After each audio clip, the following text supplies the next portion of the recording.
අයිබෝන් දේශපාලන විද්‍යාවේ පියා හැටියට ඇරිස්ටෝටල්ව සලකද්දී බොහෝ විචාරකයෝ මේ නූතන දේශපාලන විද්‍යාවේ පියා හැටියට නිකොලොයි මැකියාවෙලිව හඳුන්වා දෙනවා. බලය සහ දේශපාලනය අතර තියෙන්නේ අවියෝජනීය සම්බන්ධතාවයක්, වෙන් කරන්න බැරි සම්බන්ධතාවයක්.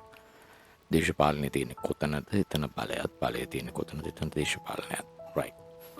එතකොට මේ බලය සහ දේශපාලනය අතර තියෙන සම්බන්ධතාවය පිළිබඳව ග්‍රීක යුගයේ ඉඳලා දාර්ශනිකයෝ දේශපාලනය පිළිබඳව හදාරපු චින්තකයෝ අවධානය යොමු කරලා තියෙනවා. ඇරිස්ටෝටල් කියනවනේ මිනිසා උපතින්ම ආශාවන් සහිතව ඉපදෙන්නේ. ඒ උපතත් එක්කෙන් එක ගේන ආශාවන් අතර ලිංගිකත්වය, ඊළඟට දීපල රැස් කිරීම පිළිබඳ ආශාව, ඒ වගේම තමයි පාලන බලය දැරීමේ ආශාවත් ඔහු සතුව තියෙනවා. right. හැබැයි මේ බලය පිළිබඳව වඩා තාර්කික සහ ප්‍රායෝගිකව විග්‍රහයක් සිද්ධ කරනවා යයි සැලකෙන්නේ මුල්වරට නිකොලොයි මැකියාවෙලි. මැකියාවෙලි මේ ඔහු මෙඩිසි කුමාරයාට සම්පාදනයේ තමන් විසින් රචනා කරන්නට යෙදෙන මේ කුමාරයා කියන කෘතිය පිළිගන්වනවා. මේ පිළිගැන්වීමේදී කියනවා මේ බොහෝ දෙනා කුමාරවරුන්ගේ සිත් ගන්න මුතු මැණික් රන් රිදී ආලේපිත නැත්නම් රිදීෙන් වැඩ දමන ඇඳුම් පැළඳුම් ප්‍රදානය කරනවා. මට එහෙම දේවල් දෙන්න විදියක් නැහැ. මට දෙන්න තියෙන්නේ මම කාලයක් තිස්සේ ගවේෂණය කරලා අත්දැකලා තර්කණය කරලා සොයාගත්ත මේ රාජතාන්ත්‍රික දැනුම තමයි දෙන්න තියෙන්නේ. ඉතින් මේ විදිහට මම පිළිගන්වනවා. මේක මේ පිළිගන්න කියන ආරාධනාව කරනවා. ඉතින් ඇත්තටම මේ නිකොලොයි මැකියාවෙල්ලිගේ අභාවයෙන් පස්සේ ඔහු විසින් සම්පාදිත බොහෝ ග්‍රන්ථ ප්‍රකාශයට පත් කරනවා. The Discourse, The Art of War වගේ කෘතීන්. ඉතින් මේ කුමාරයා කෘතියත් ඒ විදිහටම තමයි. මේ කුමාරයා කියන කෘතිය තුළ ඔහු විසින් අත්දකින සහ සමකාලයේ ඔහු දැකපු සහ ඊට పూర్වයේ ඔහු අධ්‍යයනය කරලා තියෙන රාජ්‍යයන් ගොඩනැගුණු හැටි, ඒ රාජ්‍යයන් බිඳ වැටුණු හැටි, පාලකින් ඒ රාජ්‍යයන් ගොඩනැගීමේදී භාවිත කරපු උපක්‍රම සහ ඒවා අසාර්ථක වුණේ කොහොමද, මෙන්න මේ වගේ දේවල් පිළිබඳව අවධානය යොමු කරලා තියෙනවා.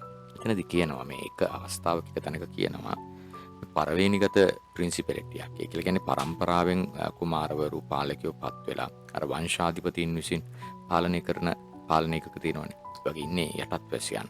ඒතර දීර්ඝ කාලයක් අනුගමනය කරන්නේ එකම සම්ප්‍රදාය, එකම සිරිත් විරිත්, එකම පාලන විධික්‍රම. අනේ වගේ තැනකදී එවැනි පරවේනිගත ප්‍රින්සිපලිටියක ආධිපත්‍ය නව කණ්ඩායමක් කලුත් පිරිසක් විසින් අත්පත් කරගත්තාම ඒ අත්පත් කර ගැනීමේ ක්‍රියාවලියට බොහෝ විට ඒ පරවේනිගත ප්‍රින්සිපලිටි ඉන්න සාමාන්‍ය ප්‍රජාව සහාය දක්වන්න පුළුවන්. මොකද උන් දීර්ඝ කාලයක් අර පවතින පාලකයන්ගේ යම් ආකාරයක පීඩනයකට නතු උනාය කියන හැඟීම මත එහෙම සහාය දක්වන්න පුළුවන්. හැබැයි එවැනි පරවේනිගත ප්‍රින්සිපලිටි නව පාලකින් විසින් අත්පත් කරගත්තාම ඒ වගේ බලය තහවුරු කර ගැනීම කියන එක ඉතාම අභියෝගාත්මකයි. ඒකට ප්‍රධාන හේතුවක් වෙන්නේ නැවත අර ඒ ප්‍රින්සිපලිටිය සම්බන්ධයෙන් නැවුම් පාලකින් විසින් දැවැන්ත පරිවර්තන සිද්ධ කරන්න ගියොත් එහෙම එතන අසාර්ථකත්වයන් ඇති වෙන්න පුළුවන්. හැබැයි නිකොලොයි මැකියාවෙලි යෝජනා කරනවා ප්‍රධාන කාරණා දෙකක් සම්බන්ධයෙන් අවධානය යොමු කරන්න කියලා. එකක් තමයි ඒ පැරණි පාලකින්ගේ පවුල් හා බැඳුණු බලය සහ පවුල් හා බැඳුණු බල දැල එක බිඳින්න ඕන. මොකද පැරණි පාලකින් තමන්ගේ බලය ආධිපත්‍ය ව්‍යාප්ත කරලා තියෙන විවිධ ආයතනක ප්‍රධානීන් ඉන්නවා. අන්නේ සම්බන්ධතාවයන් ටික බිඳින්න ඕන. ඒක මුල්වර කරන්න ඕන. ඒක පළමුවර කරන්න ඕන. අනෙක් කාරණාව තමයි දීර්ඝ කාලයක් පැවතුණා වූ නීති සහ බදු ප්‍රතිපත්තීන් දැඩි වෙනසකට භාජනය නොකළ යුතුයි කියන කාරණාව.